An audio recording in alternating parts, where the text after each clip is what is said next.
Hello, hello. Welcome back to the SIG podcast, Recruits Draftcast. I am your host, producer Shane, joined as always by the magnificent Grant McCagg. We got a good show here in store for you today, but we first want to thank you all for watching the first show and leaving such great positive comments. Really helps us. Any constructive comments you have for us, please do send. It helps us grow the show. It helps to get better. Whatever you want us to talk about, let us know. And before we get started, I just want to say a big thank you to those who made this possible, aka the Cavallaro clan. All right, Sammy and Yellow, Juliana and Rosa. Okay, everybody in the comments, I want you to write thank you to the Cavallaros because they're the ones who make this possible. They're the ones who started this whole Sick family, right? The Sick podcast with Tony Marinaro. Every show is possible because of them, including this one. So big thank you to them. And with that being said, let's get started. Turn up your volume. Because you're about to listen to the Sick Podcast. Recruits Draftcast. And with the first overall selection in the 2023 NHL Draft, the Chicago Blackhawks are very proud to select from the Regina Pats, the Western Hockey League, Connor Bedard. The sickest NHL draft and scouting podcast.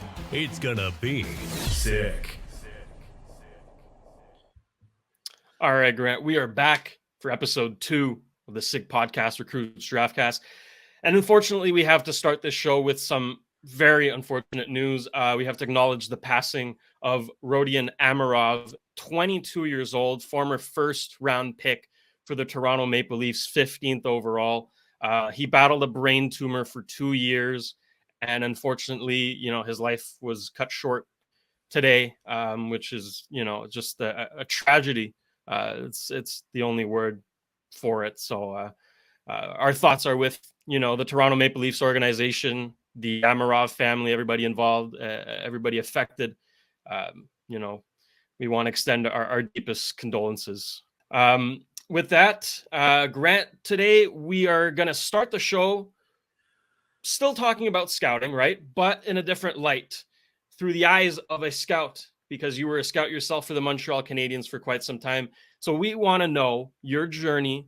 How did you become a scout, right? Any stories you may have, all of that stuff. I think people are dying to hear that, and so am I. Well, I think I have to look back at, my parents are from a village of about 1,000 in West Quebec called Shawville, a very English community right on the Ontario border. That's where they hail from, and they moved to Renfrew, Ontario, which is just across the Ottawa River, and I grew up there. But they moved back to Shawville for their, retirement years, you could say. And I followed suit around 2003, bought a little spot out in the country close to Shawville. And I got to know the late Brian Murray, who, everyone would know from his days in Ottawa as a GM and Anaheim before that. And 38 years as a general manager and a coach. And two of his nephews, Tim Murray and Todd Hardy, also live in Shawville. And Brian would be back a lot. Of course, he moved back. He gave up a GM job in Anaheim to be closer to his parents and his family, sort of similar to me in their later years, and took the Ottawa job and then spent a lot of time at his cottage in Ladysmith. But they'd get out to Killarney's, which is and Atkinson's, two pubs, the only two pubs in Shawville at the time, fairly often. And I had the good fortune of having some late night, you could say, chats with those guys, and they really mentored me a lot because I've always loved the drafts. Since Guy Lafleur got picked first overall by Montreal, that's how far back I've been following it. And I would just pick their brains all the time. Brian's my second cousin, so they're all related to me. And Todd and Tim in particular were great to explain to me why this kind of prospect, why a Duncan Milroy wasn't going to make the Montreal Canadiens because he just didn't have the feet, despite him being great in the playoffs one year and putting up 100 points in the dub. It just, same thing with Jason Ward when Canadiens picked him in the first round. Timmy said to me, well, I mean, his feet are going to really hurt him, down the road. And just through all of those chats, late night chats, over a few quarts, because that's what they served there were quarts all the time. So we'd have a few quarts and I even remembered a few things. And I became better versed in what NHL scouts are looking for in a hockey player, and would go online a lot to HF boards back in the day. I don't know if you ever frequented HF boards before, but before Twitter, that was kind of the main spot to talk about the Habs and the draft and stuff. So I'd be on there quite a bit. And the publisher of McCagg's Hockey, who had been putting out a yearbook for 15, 20 years, would see my posts. And he contacted me at one point because he thought, geez, this guy seems to, he'd say things about the draft and seem to know what he was talking about. And a lot of the credit to that goes to Tim and Todd and Brian with, giving me some inside info that made me seem a lot smarter than maybe I was as far as the draft goes at the time. So he asked me if I wanted to maybe get involved in scouting for McCagg's, and I jumped at the opportunity. I think it was 2007. I had been publishing newspapers up until then for probably 25 years. My journalism background, a graduate. And so I came up with the idea of publishing a draft guide for McCagg's. So I started McCagg's first ever draft guide. We actually printed out copies and mailed them out at the time, before digital. You could do everything digitally. And I did that for a couple of years. And also the rookie tournament in 2009 was in Ottawa. I think it was the Palladium at the Palladium at the time, or the next. They've had so many names for the arena for the Senators. And I was going in to watch a game, had a copy of my draft guide with me, just in case I ran into somebody, involved in scouting or the NHL. And in the parking lot, I walked past Bob Gainey, Pierre Gauthier, and Trevor Timmins. We were having a little powwow out in the parking lot. I kept walking, I said to my friend, there's, they're the big cheeses. And kept walking, and I thought, I'm going to go back and talk to those guys. Mm-hmm. One of those moments where you work up a bit of nerve, right? Trevor is from Arnprior, and that's a small town 20 minutes from Renfrew. So there was the Valley connection there. And I figured, he might talk to me, don't know about Bob or Pierre. So I told my friend to go ahead into the arena, and I walked back and handed them each a copy of my publication and introduced myself and, had a little chat, and they were all very nice. Well, I mean, 2 out of the 3. Pierre's Pierre, he's a pretty quiet guy. But miraculously, I got his phone number, and as I found out later, he doesn't do that very often, but Bob was right there. So, and I even asked Bob for his number, and he, I got 2 out of 3 ain't bad, right? Yeah. But when I mentioned where I was from, Bob even said, that's where Brian Murray's from. I said, yeah, just happens to be a cousin of mine, and the whole works, right?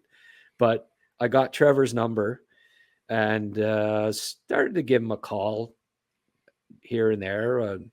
Eventually got his email, and, I was thrilled to death that I had some connection to the guy making the draft decisions for the Canadiens, and got to know him. would give him all my scouting reports. You know, he came to realize that just how passionate I was about it. And he ended up getting me a part-time position with the Canadians at 2008. And, you know, got to do that for a couple of years, did a lot of video scouting, would go to games in Hull and Ottawa. And, you know, I did some traveling. I go to Quebec City, North Bay, Kingston, even went to Lake Placid for a tournament or two, all on my own dime. The Canadians weren't paying me any.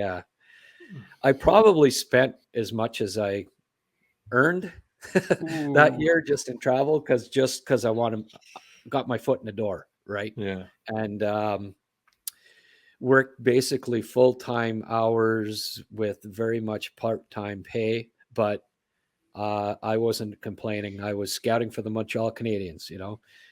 My father passed away a few years ago, but he was pretty proud of that when he'd go to you know, for a coffee in the morning in Shawville and sit on the bench and talk about his son scouting for the Montreal Canadiens. So, you know, it may not have been lucrative financially, but it's something I'll always be proud of. And, you know, it obviously it's been on my resume ever since. And I put it in my little tagline wherever, you know, for Twitter and everything like that, that I was a former scout for the Montreal Canadiens. So when Bob retired and Gauthier took over, he loved to cut costs, and he butchered the scouting staff. He got rid of 3 or 4 scouts, and it wasn't a big staff to begin with, and never replaced them. So I was one of the guys. I mean, I was getting paid next to nothing. I don't know why they had to, you know, felt that he had to even axe that. But I mean, I heard stories like team meals. He'd cut out cheese and all this stuff. He was a vegan or vegetarian himself. And so I don't know if you know, that was a personal choice, whatever, but you know, even team meals, he started cutting out different foods and stuff.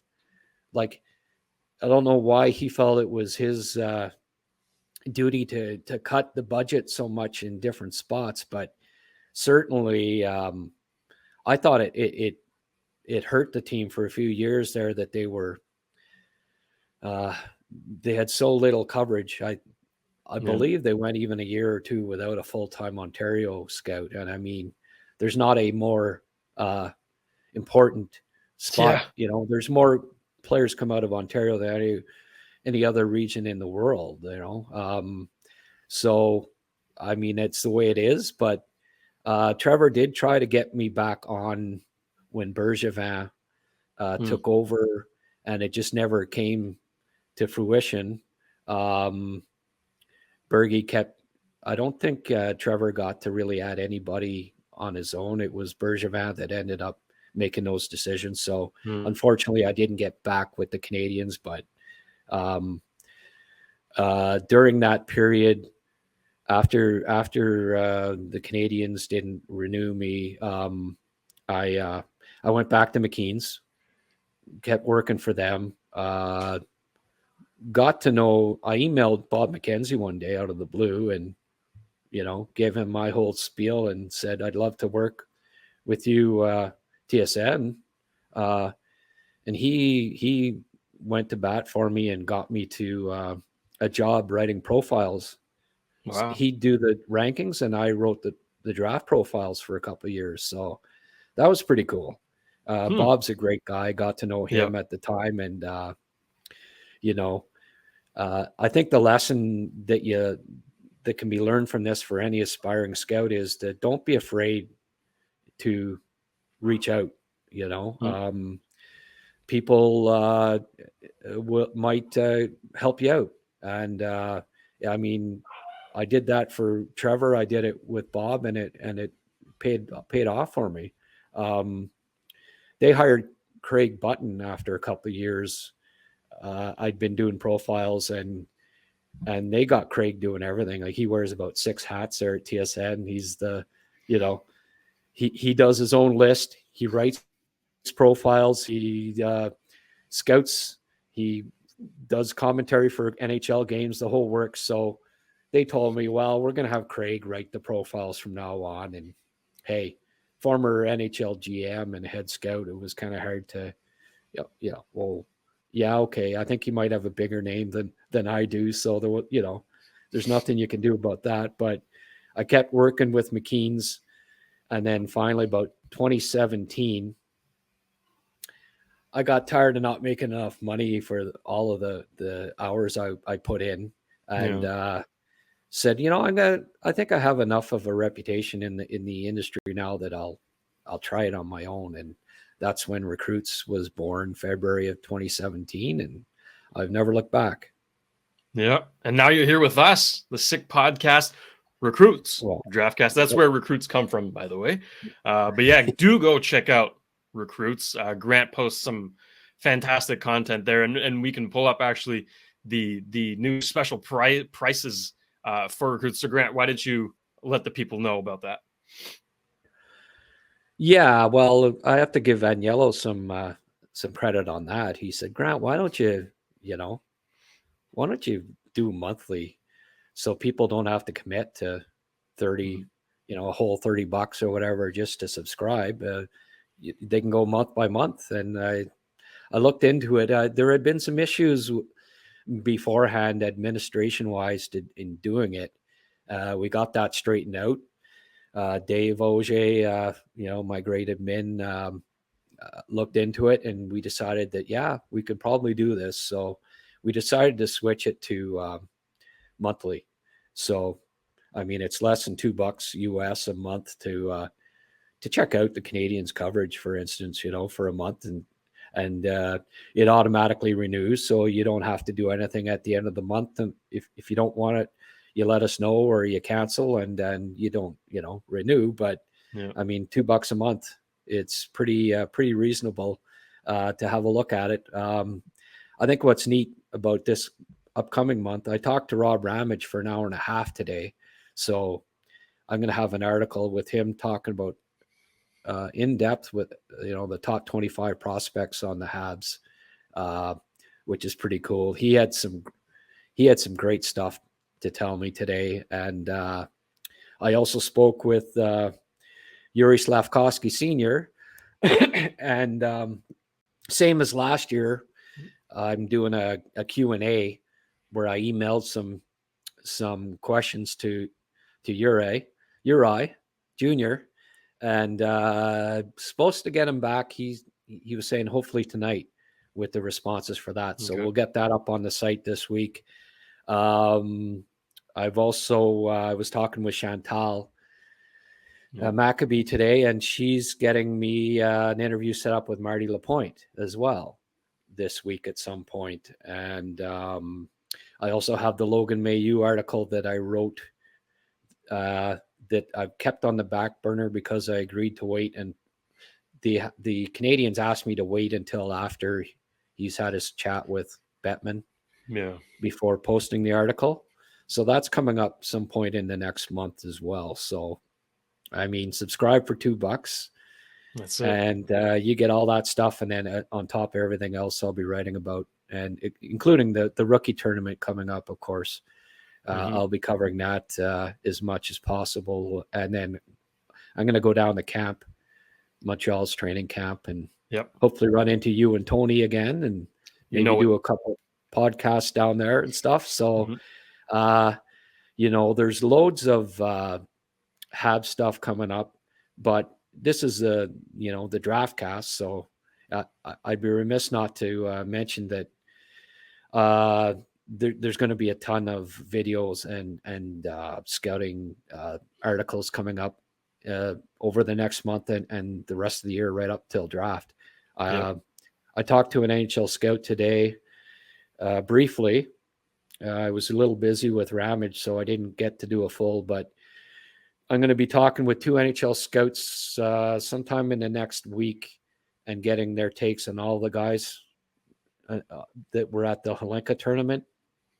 and I'll get all of their comments on all the top prospects that were at Hlinka. So that'll be up on the website along with videos that I've probably done 15 to 20 videos that I'm going to start putting up this week. So I think it's $1.99 for draft coverage Canadian, probably about $1.50 US for a month for all the draft coverage I'll be supplying. So I think it's pretty cool that I have these connections to the NHL, that the scouts, and that they put up their comments in addition to Rocco Zappia and myself and our scouting reports and videos that we do. So lots of content coming up over the next month. And I hope people can come on board and join Recruits. And all of that is exclusive, right? Like none of that is going on your Twitter. That's only on Recruits, correct? Oh yeah, that's right. Not like there you go. Last year I did about 200 videos on YouTube just to get some exposure, scouting videos. They're going to be unlisted this year. They'll be only available to, the majority of them will only be available to Recruit subscribers. So they'll be unlisted on YouTube. And you want to see the videos, the scouting breakdowns, well, $2 a month. I mean, we're not asking too much. That's it. Well worth it. Everybody watching, you know what to do. Granted, I mean, there's not much going on in the prospect world as of right now, right? The season hasn't started yet. There's no tournament, right? The Linka Gretzky's over. But there was a big news coming from the QMJHL where they officially banned fighting starting next season. Now, this doesn't involve a specific prospect, right? But this involves a group of prospects, right? Because the QMJHL is, a fairly large, substantial producer of future NHL players. So as a scout, right? Well, first of all, let's go on your thoughts, right? What do you think about this ban? Do you think this was warranted? Like, was this a good idea in your opinion? Well, I saw it coming. You've seen it over the past 20 years, 30 years or whatever, when they started wearing full visors, and then they, cages, and they half visors, and stricter penalties.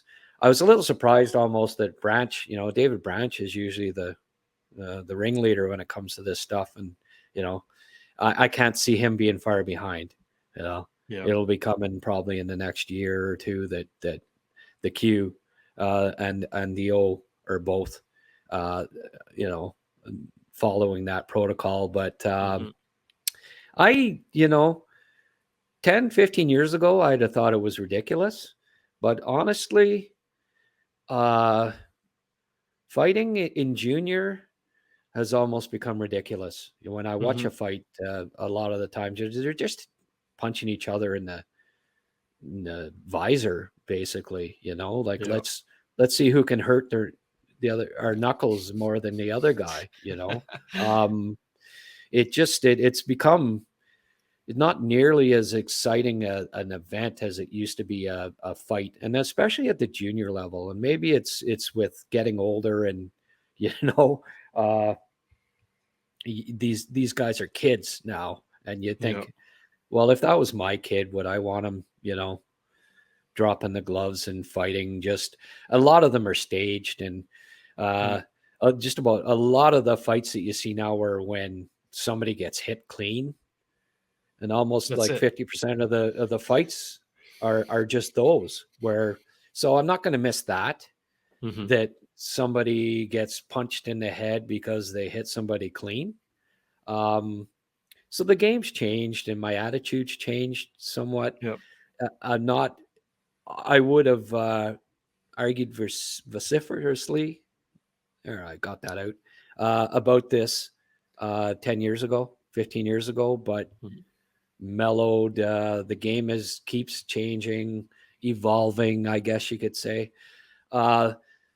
The thing that when I was reading it, I think that bothers me more than anything is this the aggressor is going to get 2 games, they're saying. Now, I wish I knew a little bit more about what they mean by that. Like the guy that wins a fight Here, we gets can an extra actually game. pull it up for a second.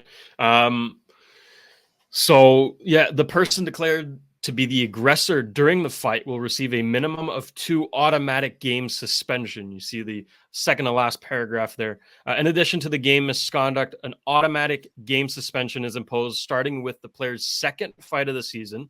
The suspension is in addition to the sanctions described in the preceding paragraphs. Yeah, that's again, like I feel like the rulings, might change in that regard, but as it stands, right, this is where we are. The argument that I've been hearing against this ban, like in favor of letting the players fight, is a potential increase in dirty hits. Right. If a player knows that, okay, nobody on the other side could punch me if I run this guy, if I run this goalie, right, nobody's going to attack me, or else they get a 2-game suspension. That's the argument against that I've been hearing, which sort of makes sense. But at the same time, like you mentioned, most of the fights came after legal hits, right? Clean hits that didn't deserve to turn into a fight. But just because the guy got rocked, then the teammate had, I need to step up for my player, which makes sense, right? But again, does it really? Yeah. So I think with time, we'll come to appreciate this ban. And like you mentioned, I think more leagues, there's only 2 now that allow fighting, right? It's the WHL and the OHL. Because in the States, right, the university programs don't fight. So I think, there's 2 left. I think they're going to ban pretty soon. Now, what this brings, right, where we tie this into our prospect show, is how do you scout QMJHL players compared now to OHL and WHL players? And I'm going to take one player as example, right? Arbor Jackeye, most recently, terrorized the OHL, right? His nickname was the Sheriff. You knew that when this guy was playing, you better not screw up or he'll make you pay, right? In the Q now, there's no room, there's no more. There's not going to be any players like that. There's nobody that's going to intimidate the other side, because that there's not going to be any fighting. And that kind of player, right? The player like Arbor Jackeye does bring a lot of value. Now, if you take that physicality out of the equation, there's some players that might not get the looks that they deserve, and vice versa. So in your opinion, how will scouts adapt how they evaluate players from the queue?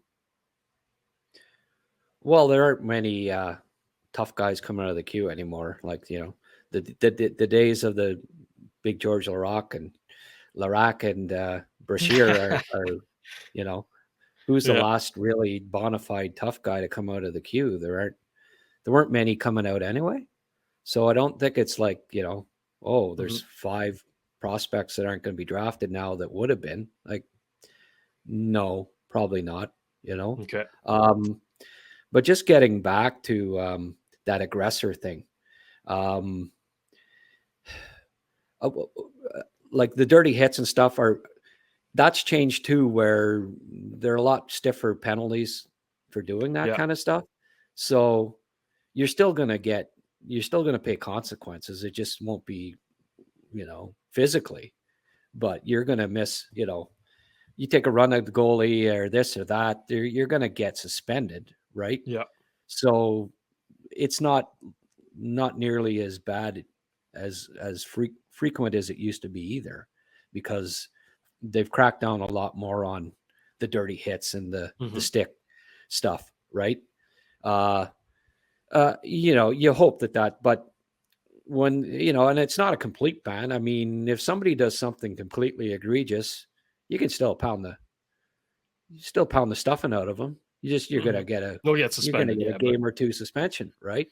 Yeah. So I think that'll still be addressed by the guy that's the 4th line guy that's tough, that, okay, I'm going to have to pay with a game suspension or whatever, but I'm going to send the message that you can't do that. And, the coach might even tell him, like, hey, I'll take you out for dinner later, but you're going to have to sit one out for the team here, Yeah, that's it. But also that aggressor thing, like that could be a slippery slope. Is that going to mean like if you really pound the guy, you get an extra game? Like, yeah, there's a gray area where you have to decide if there is an right. aggressor, who is the aggressor, how do you Well, determine that, right? So you're in an important playoff game, and you send your scrub out there and say, drop the gloves with the star on the other team, goad him into a fight, and let him win, and he'll get a 2-game suspension because he was the aggressor. Like that one there bothers me. I don't get the aggressor in the fight. I really would wish that there was a better explanation for that, because they almost make it sound like, oh, if you win a fight, you're gonna get one more game than the other guy, or 2 more games. So, I mean, there could be some, the Alex Seaman fight where he fought like that. You could see a few of those, where they're just like, I don't want to win this fight because I'll get a 2-game suspension. Oh, I dropped my gloves. I'm already getting a game, but I better not win so you'll see the salmon style, Jeez.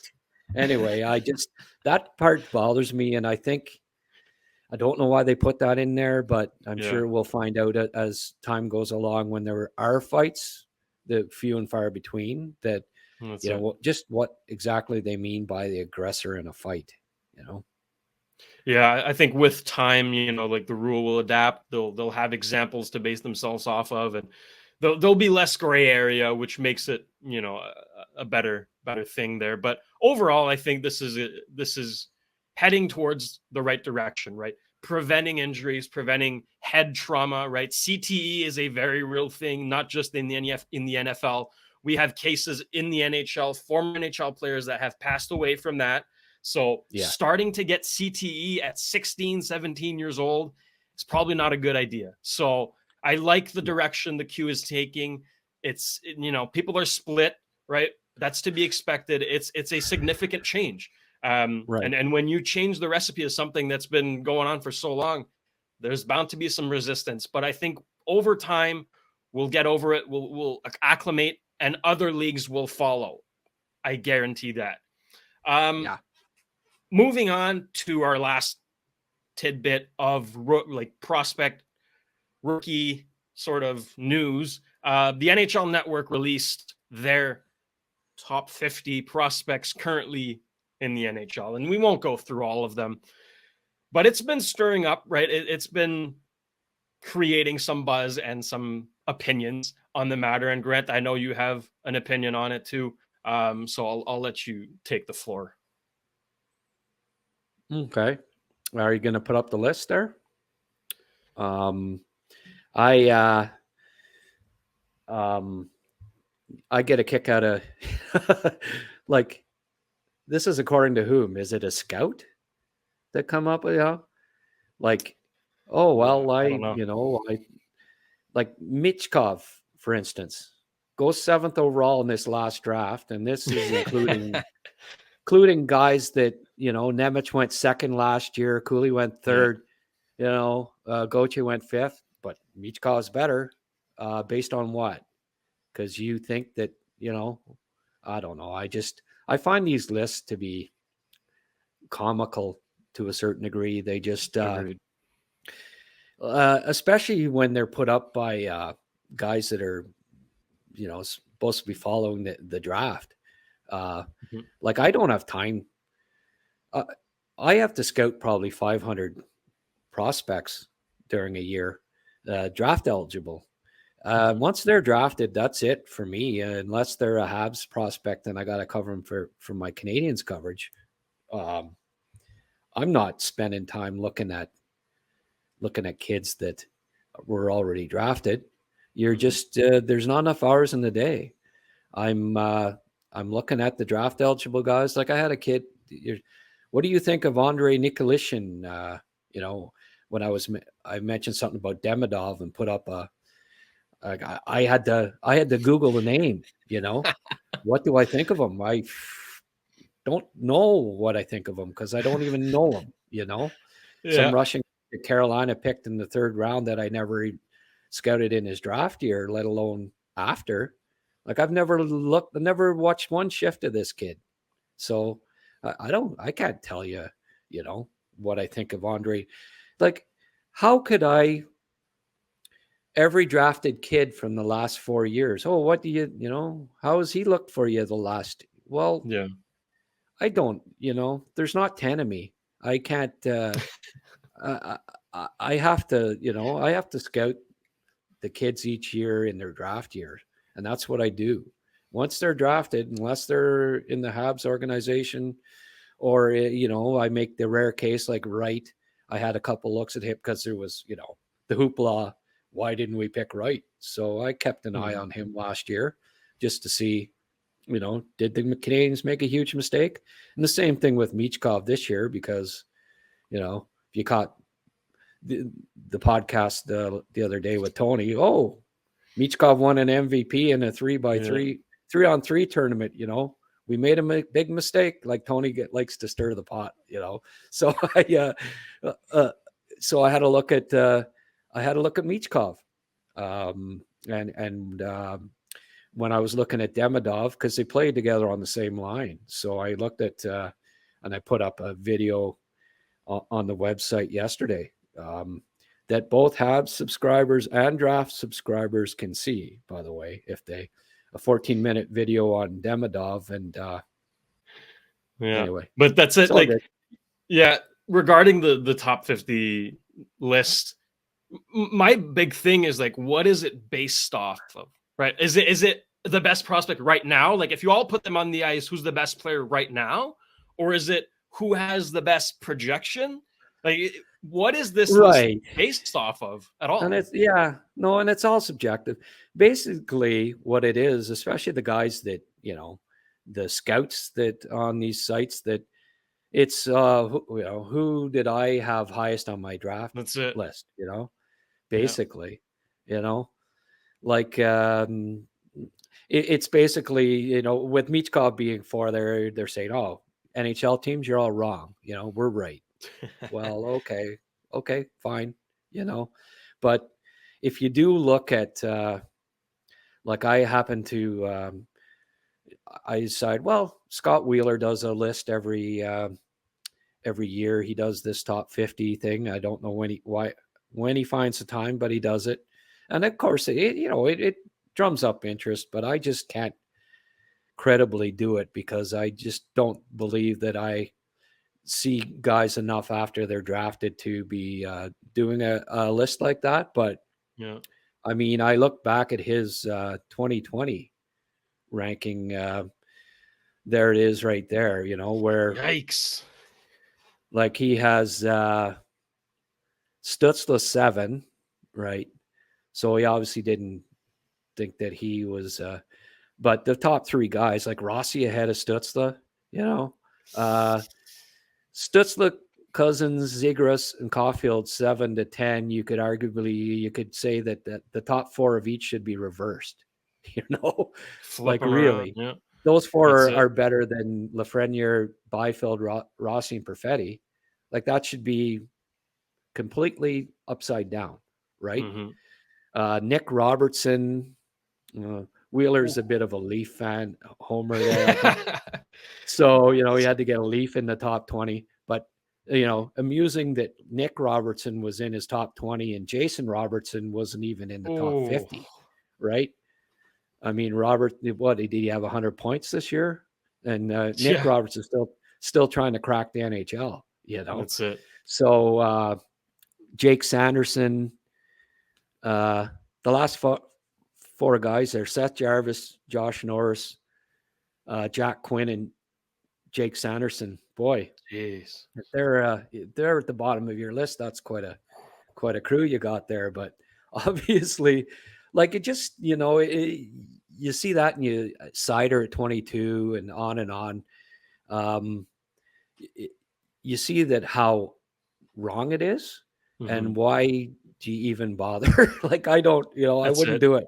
I just because I know that you just can't properly do it. First of all, you can't see all these kids enough to after they're drafted to really, it's based more on how you like them in their draft year, and then you do a list every year without really doing the research. And I'd rather not do that. So the long and short of all of this is that don't get too upset if your guy isn't on that list, or Michkov's 4 and Reinbacher's 17, so that must mean that Michkov's going to be way better than. It doesn't mean anything. No. It's just something to strike up conversation and to get people riled up. And there was a time when I used to get riled up by these lists, but it's not worth it.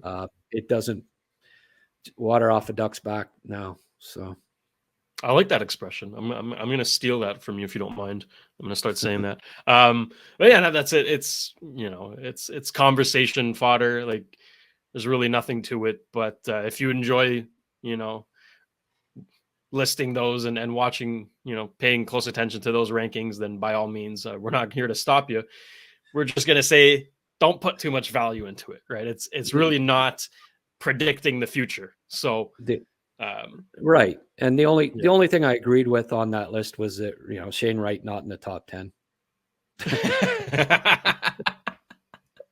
I love it. Okay.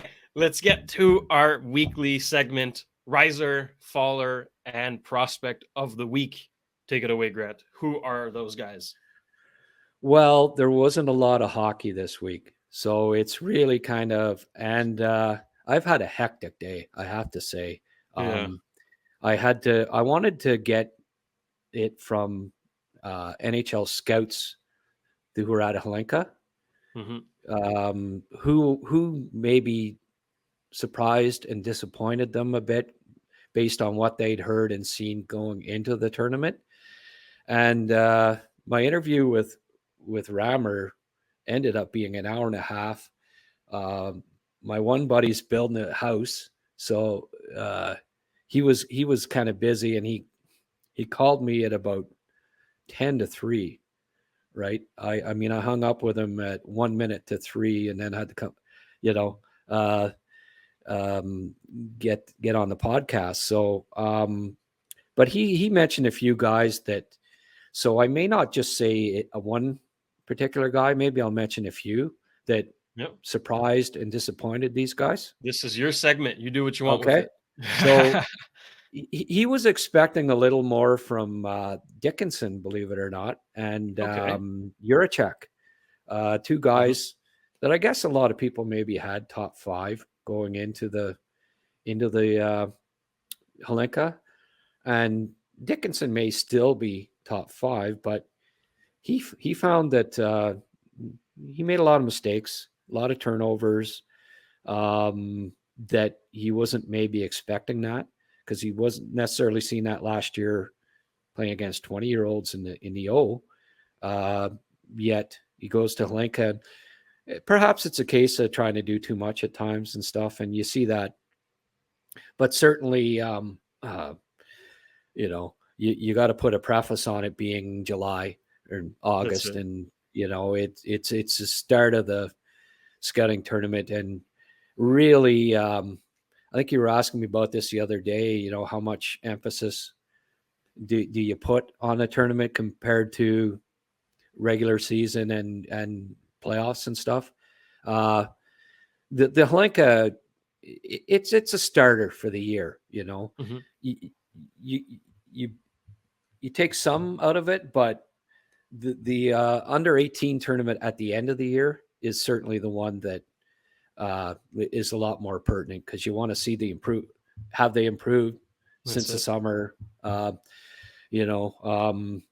mean, last year at this time, I think I mentioned it last time, Yeager, Ritchie, Cam Allen were all thought to maybe be top 10 guys, and they, Allen dropped to the 3rd round, for instance. So you have to be careful with saying who disappointed and who surprised, because you never really paid too close attention to him last year. especially without the puck, because those guys, just like me, were you were concentrating on the draft eligible guys. And you'd see these guys with the puck and you'd say, oh, okay, well, he looks like a good prospect, but you haven't really put the microscope on him till, the Hlinka was the first.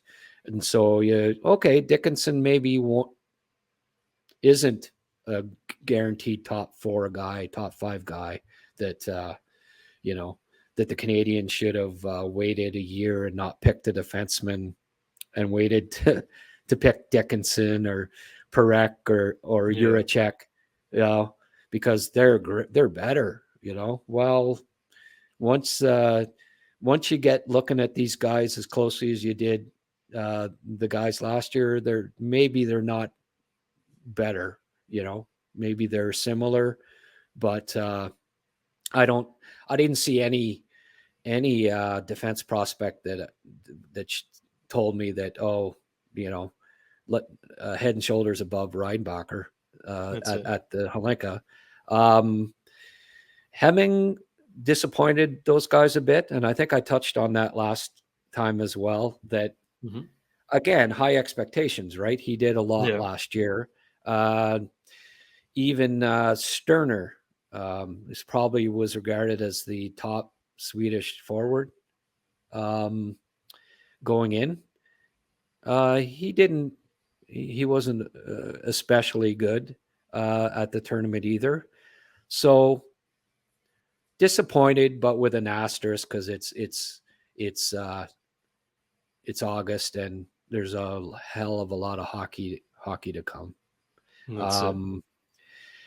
As far as now, that was the fallers, right? Yeah. Like the guys that disappointed. Catton, the usual suspects, the guys that we were impressed by, like Catton obviously didn't hurt his stock at all. Scout was telling me that he liked him more than he liked Jaeger last year at the Hlinka, and Jaeger had a really good tournament. So he's impressed.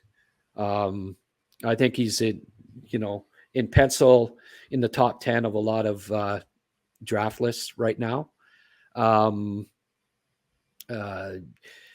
Lindstrom, obviously, I mentioned him last week. He was my riser, and these guys, this scout felt the same way, that he put himself right in the discussion. But the one guy that, like I said, well, who would be your rise? Like the guy that, and he mentioned a guy that I don't know how to pronounce. So I'm just saying number 20. It's Freij. Swedish defenseman, number 20. Fried, I don't know. Fried? He said Fried, so we'll go with that. Yeah. Alphonse, which is kind of a cool name. Alphonse Fried. So, and I really liked his puck game. Very good feet. He might be a first round guy, and he wasn't necessarily thought of that going into the tournament. Very good feet, very good with the puck. We'll have to keep working on the defense, but just like Perek, but he turned some heads at the Hlinka, and he'll be somebody that the guys will be going to see. The crossover scouts that were at Hlinka, they're all crossover scouts, so they head overseas at some point for a couple of weeks, and he'll be one of the guys that scouts go to see specifically when they're in Sweden looking at club teams. As far as the performer of the week, I have to go with Demidov. He played 4 exhibition games against 3 against KHL teams and 1 against Russia under 23 team, and matched Michkov in points. 2 goals, 2 assists. Touched the puck a lot more than Michkov, and typically a winger on a line doesn't have more puck touches than center. And that's impressive. He drove the play. He had 19 zone entries in 4 games, which he's the guy bringing the puck in. Michkov had 6 zone entries playing center in 4 games. That's 1.5 zone entries a game. Typically, that's not a stat that you see from a centerman. He's the guy that, he's in the middle of the ice, supposed to be.